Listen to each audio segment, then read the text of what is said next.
حول لي 1,000,000 جنيه على حساب طارق محمود الرفاعي.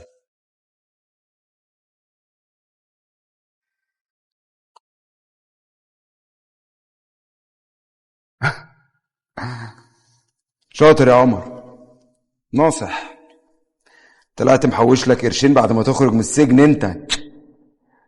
لا، امال كانت فين الفلوس دي لما اخوك مات؟ ولا البت دي اغلى منه؟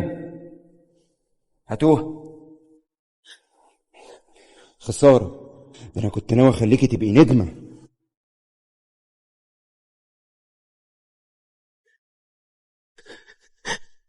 اهدي اهدي خلاص. شكرا. امشي دلوقتي، لو حد منهم قرب لك كلميني على طول. خلي بالك من نفسك. في حد يفرط في موزة زي دي؟ انا ابتديت اندم والله. بقول لكم يا رجاله هاتوها تاني كده. انت مش خدت فلوسك؟ حقك. انا عارف ان هو حقي. خلينا بقى نتكلم في المهم. سمعت من ولاد الحرام انك كان ليك علاقه بقتل اخوك. انا؟ عيب يا جدع، ما تظلمنيش. ده هو اللي ضرب نفسه بالنار قدام عيني، كنت اعمل له ايه طيب؟ يعني ليك علاقه بالحوار؟ مالك يا عمر متعصب ليه؟ اما لو شفته وهو نازل يبوس على رجلي عشان اسامحه كنت هتعمل ايه؟ حلو قوي انك عشان تعمل شبح قلت لي على كل حاجه على طول. ده ايه الزمن الاخبر اللي احنا بقينا فيه ده يا جدعان؟ يعني بقتل اخوه وهو حتى ما يرفعش عليا مطوه. فلح بس يقول لي قلت وما قلتش. اما لو ما كناش قتالين قتله ما تسترجل يا ابني. وانا اللي كنت فاكرك هتعمل اكشن وقصه اوبا، كده بقى ممكن تحصل قصه. تعملي ايه هنا؟ حاسب. عايز تعرف انا هنا ليه؟ انا هنا عشان طارق يبقى جوزي. ممكن بقى تقولي انت بتعمل ايه هنا في بيتي؟ يا ترى بقى عملت لها ايه عشان تتجوزها؟ ولا حاجه، هي اللي جت بنفسها. ما انت عارف الفلوس بتفرق برضه. ايه، كنت عايزني استنى واحد حبساجي زيك ولا ايه؟ ما تسيبني في حالي بقى يا اخي وخليني ساكته. عم ناصر، في حوار كده بس لازم ابلغك بيه. ارغي. الرئيس خدوه من ساعتين من البيت. يعني ايه؟ هيحبسوه تاني ولا ايه؟ بس الحوار ده وراه طارق الرفاعي. طارق مين ده؟ هات الرجاله تعالى ورايا، انا هفرتك دماغ امه النهارده. حاضر. العيال دي تتنسف من على وش الارض. ها، ايه رايك لو تشتغل معايا؟ فكر كويس في الموضوع يا عمري، انت كده كده ما قدامكش حل تاني. دول خليهم لك عشان هتحتاجهم. غبي زيك زي اخوك بالظبط، انتوا الاتنين ما تفرقوش عن بعض حاجه. يعني انت كنت معاهم من الاول وانت بقى اللي حطيتي لي السلاح في الاوضه مش كده؟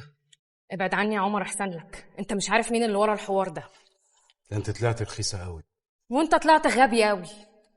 هو انت بجد كنت مصدق ان انا كنت بحبك؟ لقيت وشك مطفي قلت انورهولك. اقسم بالله ده اوريك عمر الدباغ بتاع زمان. اثبت يا ابن الورد.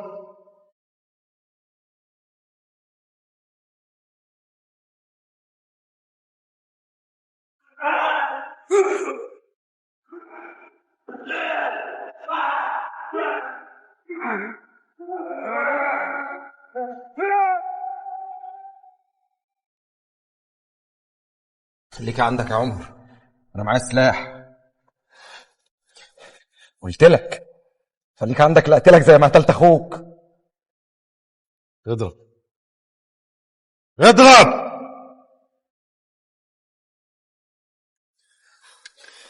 انا يا عمر، هو انت مش خايف تخش السجن تاني ولا ايه؟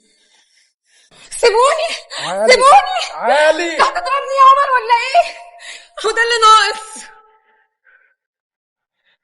بالهداوه يا عمر، بالهداوه، انا هعمل لك كل اللي انت عاوزه. انا من الاول كنت ناوي امشيها معاك بايدي، بس انت اللي جبته لنفسك.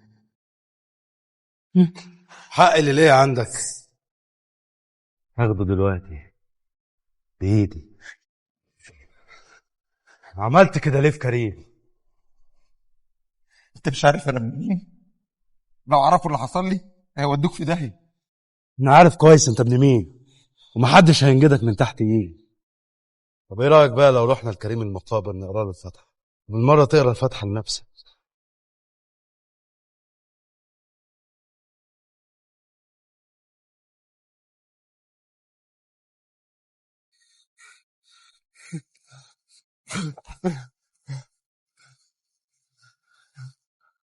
اقرا الفاتحه لكريم، بالمره اقرا فتحتك يا روح امك.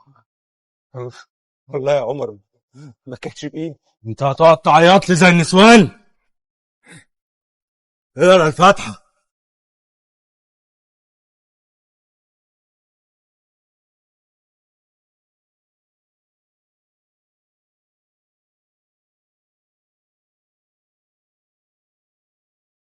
فيت فيت السيارة ترجع إلى الخلف. فيت فيت على فين يا طروق؟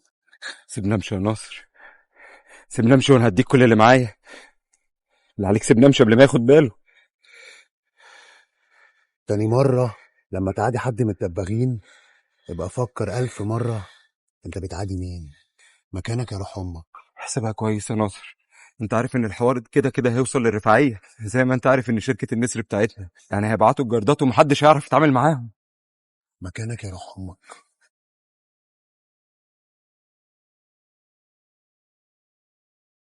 حد يا رجاله سمع بعيلة الرفاعي دي قبل كده؟ ولا حتى رئيس سمعنا عنها في طبق اليوم.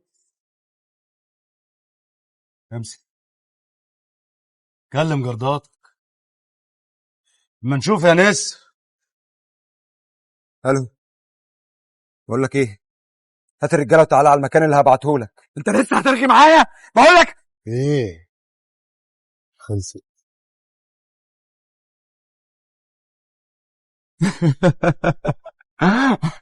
مش قلت لكم؟ شوفوا بقى تحلوا معاهم ازاي. انت قد اللي عملت الحوار ده؟ اه انا انت مش محترم حد ياض. علاء الحرام لو عملت كده تاني لا ادفنك مكانك. إيه يا علاء؟ أنت شغال معاه؟ من إمتى السوالمة بيشتغلوا عند حد؟ طب كنت قلت لي، كنت شفت لك شغل معايا. يا ناصر انت مالك انت ومال الحوار ده؟ مش بتاعك. الحوار ده يخص الدباغين، اخرج منه بقى أنت والسوالمة عشان ما توسعش منك. لو فاكر ان هاخد منك اوامر تبقى غلطان. الراجل ده فعل وهاخده في ايدي وانا ماشي. وانت جايب معاك بقى البنطلونات دي عشان تعمل كده؟ طب كنت عقلها يا جدع. يا امسك العقل يا ناصر، ما تعرف زميلك انا مين. شكله كده عيل صغير ومش عارف مصلحته. ما تظبط الكلام. بدل ما العيل الصغير ده معانا.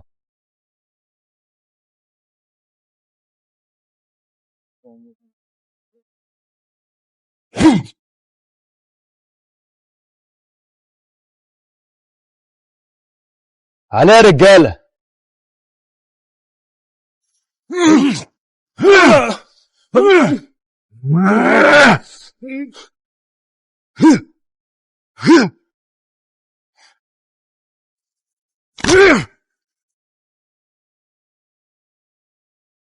مين ده يا ناصر؟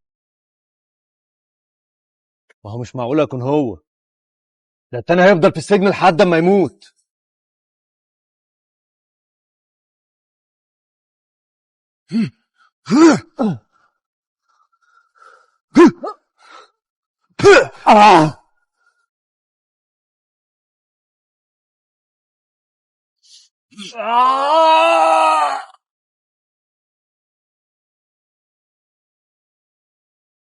انت مين؟ عمر الدباغ.